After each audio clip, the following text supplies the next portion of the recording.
compound which is undergoing decomposition, which is HgO decomposing into Hg and O2. Okay, so this is an example for a very simple decomposition reaction which we are discussing today, right? The second type of example is where a compound is undergoing decomposition to give you one compound and one element. Okay, so here we had two elements. Here we have one element and one compound. So example given to you is potassium nitrate. Potassium nitrate undergoes thermal decomposition to give you potassium nitrite and oxygen gas. Okay, so a second example, that is where a compound produces another compound and an element. And the third example is when one compound undergoes decomposition to give you two new compounds. So example for that is copper sulfate pentahydrate, that is CaSO4.5H2O gives you CaSO4 plus 5H2O. Okay, so these are the three types of reactions which can happen in decomposition reaction. That is exactly the opposite of direct combination reaction. So I hope this is clear. Now we'll be doing examples in detail over here. Now this part is like, in the textbook, it looks like a little confusing or little tough and all, but then it's actually easy if you understand how to study this. Okay, so this part of the reactions, or this part of the chapter, we need to be thorough with the metal reactivity series. Okay, so metal reactivity series we have studied in our lower grades. So this metal reactivity series is very important for all these reactions following, that is whether it is decomposition reaction or displacement reaction. In both this metal reactivity series is very important. So how do I study this is quite simple. That is like how to know which type of metals will undergo what type of reactions. Okay, so here we are taking reactions in which thermal decomposition happens, and the compounds which undergo thermal decomposition over here are metallic oxides, metallic hydroxides, metallic carbonates, and metallic nitrates. Okay, all metallic compounds, and oxides of metals, hydroxides of metals, carbonates of metals, and nitrates of metals. Now, for every type of this compound, that is whether it is metallic oxide or whether it is metallic hydroxide or carbonate or nitrate, the reaction for all these compounds, they are quite different from each other. Okay, so for that, as I said, understanding the metal reactivity series is important. So what we do over here is we take metallic oxides, and for a reference we need to have a metal reactivity series, and that's the point of like showing a metal reactivity series over here. I hope like most of you remember metal reactivity series. Okay, so those who don't know metal reactivity series, please start studying, right? Okay, so because it's quite important. Am I audible? Yes. Okay, okay, okay. So okay, 1 second, somebody raised up. Yes, Arya Thakur, what happened? So last year in our textbook, the metal reactivity series had platinum at the end and gold as second last. So this year, how do we have to learn it? It's okay. Platinum and gold, it's fine. HGAGPTA is the way to study. So you'll be studying in this way only, whatever is shown on the screen now, because you'll be following this order in grade 9 and grade 10. Okay. Okay, sir. Yeah. Okay. So we have got metallic oxides. Metallic oxides are represented by XO. Okay. So X for metal and O for oxides. So we are taking an example. So as I told you, metal reactivity series plays a very important role over here. So we have potassium, sodium, calcium, magnesium, aluminum, zinc, iron, lead, hydrogen, copper, mercury, silver, platinum, and gold. Now I got a doubt that in grade 8 when we studied this, we had this AU up and PT down. It's fine. We'll be studying PT up and AU down now because we are using a different textbook this time, and we are following the same textbook for grade 10 also. The order stays the same. So study in this order, and anyways it doesn't matter because like we hardly get any reaction involving platinum or gold. Maximum reactions are like pertain till like Hg and Ag. Those are the noble metals. Like Ag is the noble metal which undergoes either like at least some type of reactions. Au and all like hardly undergoes any type of reaction. There are reaction involving gold, but then like very rare. Okay, so you don't have to worry about the position of platinum and gold. Okay, we need to know till silver for sure. So that please study that till from potassium till silver. You have to study the reaction, the arrangement of the metals, right? So if you look at this side, we can see that metal reactivity series is given, and you can see that from potassium till copper, it says no decomposition takes place, which means that any oxide, matlab the oxides of any of these metals starting from potassium till copper, they are stable to heat, which means that if I take potassium oxide and you heat it, nothing happens, it remains as it is. If I take magnesium oxide, heat it, nothing happens, remains as magnesium oxide. If I take copper oxide, I heat it, nothing happens to copper oxide. Okay, so it remains as it is. That is what you mean by stable to heat. So no decomposition reaction happens for metallic oxides from potassium to copper. The only metals which undergo decomposition are mercuric iodide and silver iodide. Okay, mercuric iodide and silver iodide undergoes decomposition reaction because they are the least reactive metals, and the metallic oxides of those metals, when you provide even a small quantity of heat, it will decompose and give you the metal, and the oxygen is removed from it. So this is actually used to separate the metal, in the purification or extraction of metal. In this, we use this method to get these metals from its oxides, because if at all it is existing in the form of oxide, you can separate that. Okay, very simple method to separate the metals. Okay, so this is what you have to understand for metallic oxides. So metallic oxides may, from potassium till copper, no metallic oxide undergoes decomposition reaction. The only two metal which undergoes decomposition reaction is mercury and silver.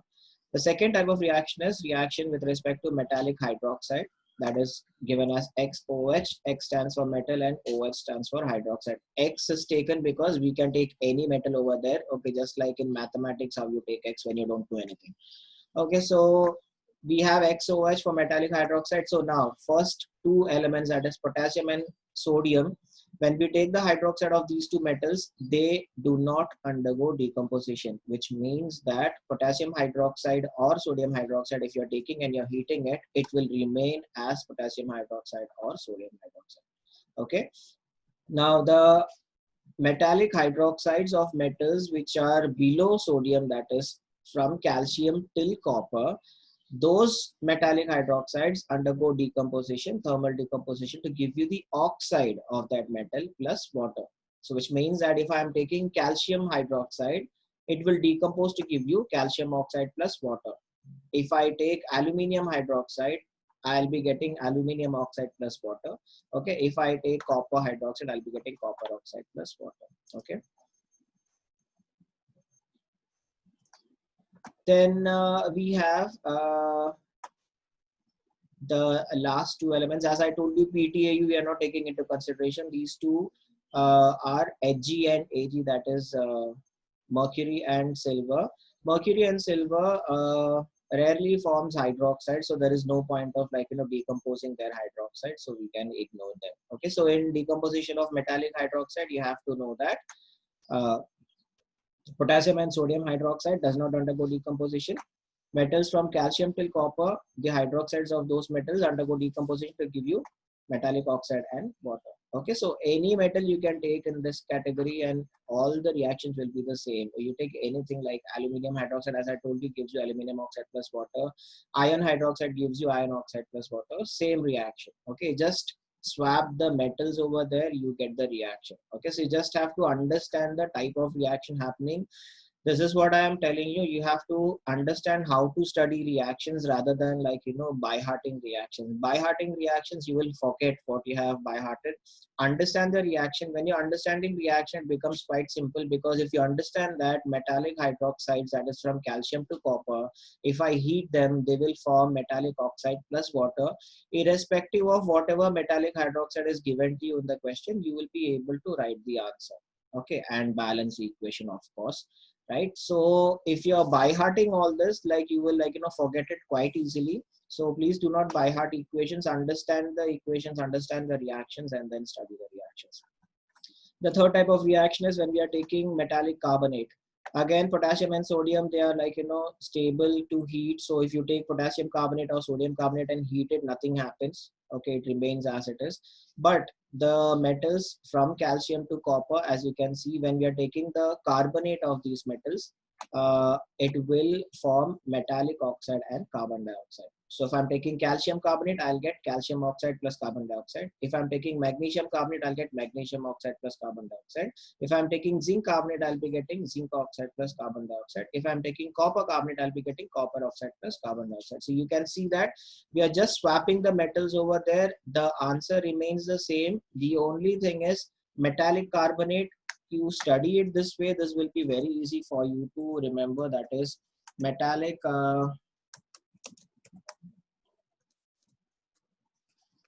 carbonate will give you metallic oxide plus carbon dioxide. Now you just have to swap the metal. So if I'm taking calcium over here, this will become calcium. If I'm taking copper over here, this will become copper. If I'm taking zinc over here, this will become zinc. So if you study this general reaction, it will be easy for you to remember all the reactions which follows. Okay, so study this way, this will be easy for you to remember the reaction. The second type of reaction is for these elements, that is silver and mercury. As you know, this is how, like, every time you can see there is a change over there. And in this case, when we have carbonate of these two metals, that is mercury and silver, when we take the metallic carbonate, say for example, I took mercury carbonate. Mercury carbonate will undergo decomposition to give you mercury and carbon dioxide and oxygen. Okay, so how do I remember this? This is quite simple, because if I had remembered this reaction, that is what is that? Oxide, that is, we know mercuric oxide giving you mercury plus oxygen. So the decomposition happens like this. So just remember this way. So if I had taken, say, mercury carbonate, so it will first form say mercuric oxide, that will be HgO, and then it will be forming carbon dioxide. Now we already studied that when HgO is heated, HgO also undergoes decomposition. So this HgO undergoes further decomposition. It gives you Hg and it gives you oxygen. This is how three products are formed over here. Okay, so as I'm telling you, understand the equation, studying that becomes easy. So HgCO3 undergoes decomposition. The first compound formed over there is HgO plus CO2. But then we know that when HgO is formed, that is also unstable to heat, which means that when you're heating HgO, that also undergoes decomposition. So that undergoes decomposition to give you Hg plus O2. That is why we have got three products over here. So I hope this is clear. That is metallic carbonate giving you metallic oxide plus carbon dioxide in the case of metals from calcium to copper, and Hg and Ag giving you metal plus carbon dioxide plus oxygen.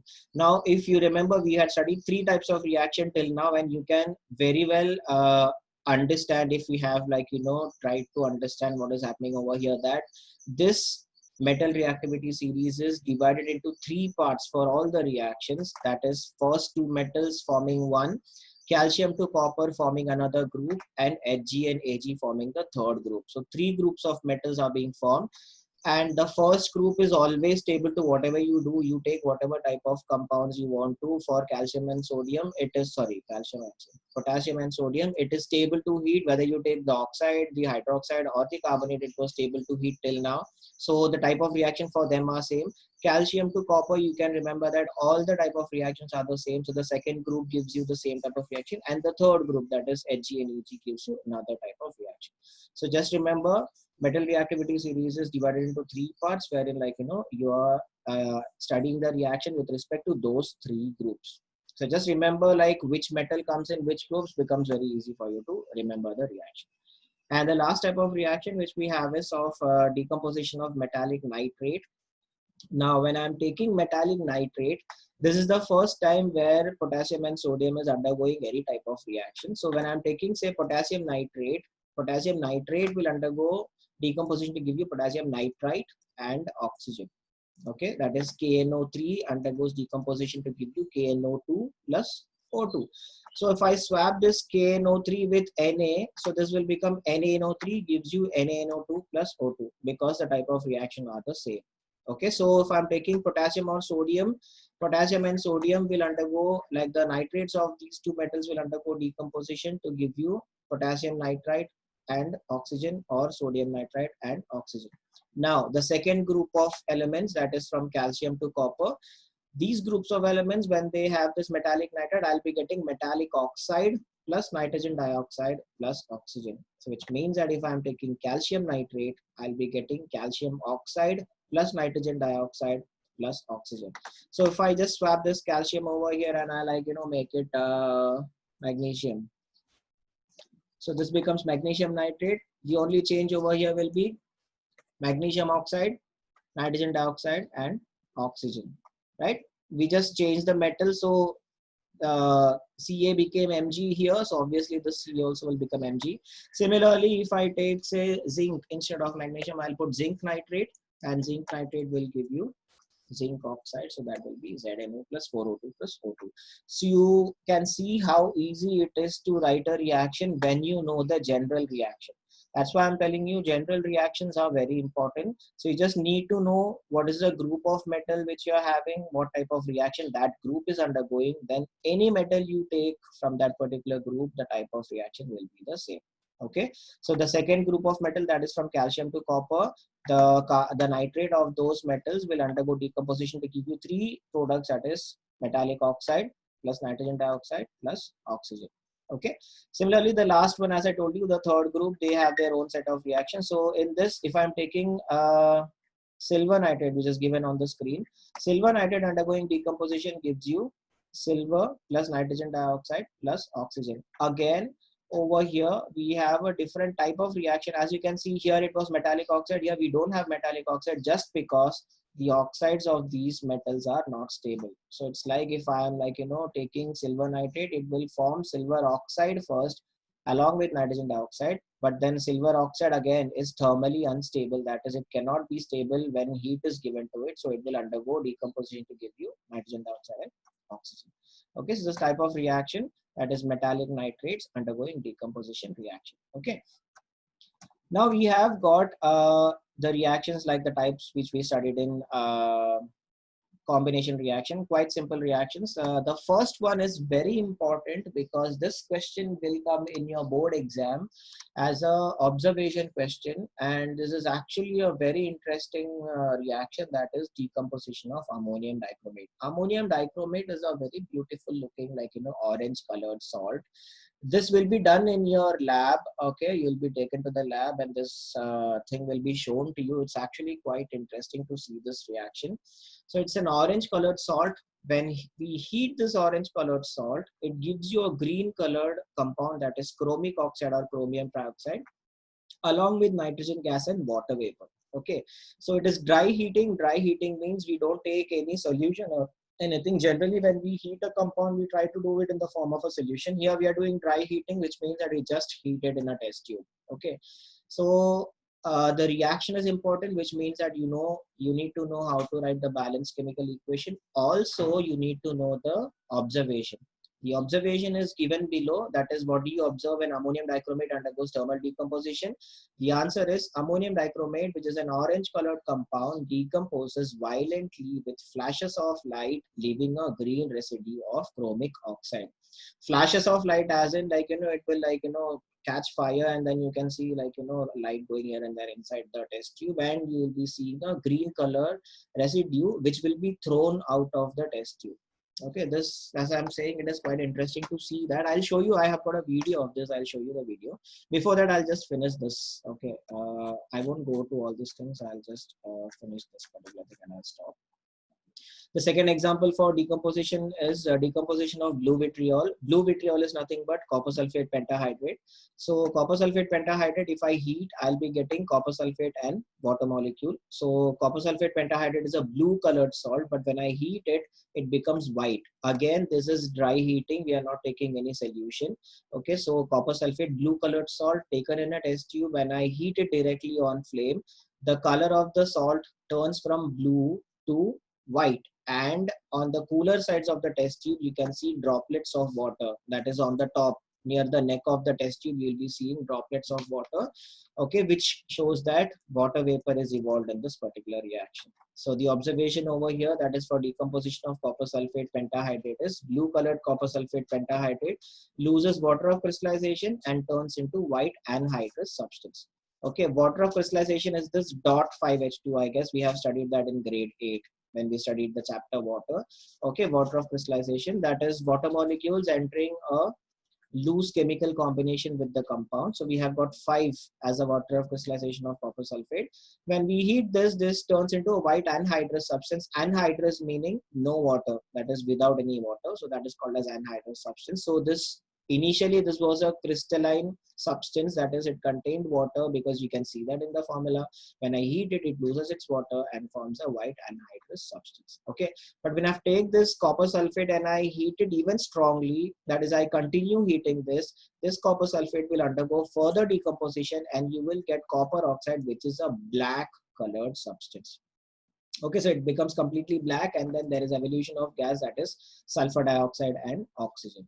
Okay, so this reaction will also be done in the labs. You will get to see this type of reactions. Okay, so next topic is thermal dissociation, and then we have got a comparison of electrolytic decomposition and photochemical decomposition. It's actually quite simple. Since we don't have time, I will not do that. I'll just show you that video. You see this video and then you can log out. You have a class at 9:50, I know that. Okay, so just hold on. Okay.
So you can see gases coming out over here. It's actually a combination of water vapor and nitrogen which is coming, and you can see that it gives a volcanic effect. This will be even better when you're doing it in a test tube. They have done it in the open. When you're doing it in the test tube, that chromic oxide, this thing which is formed over here, it's thrown out of the test tube, just like how, you know, when you have this volcanic eruption and this lava comes out, the same way. That is why it is called as a volcano effect.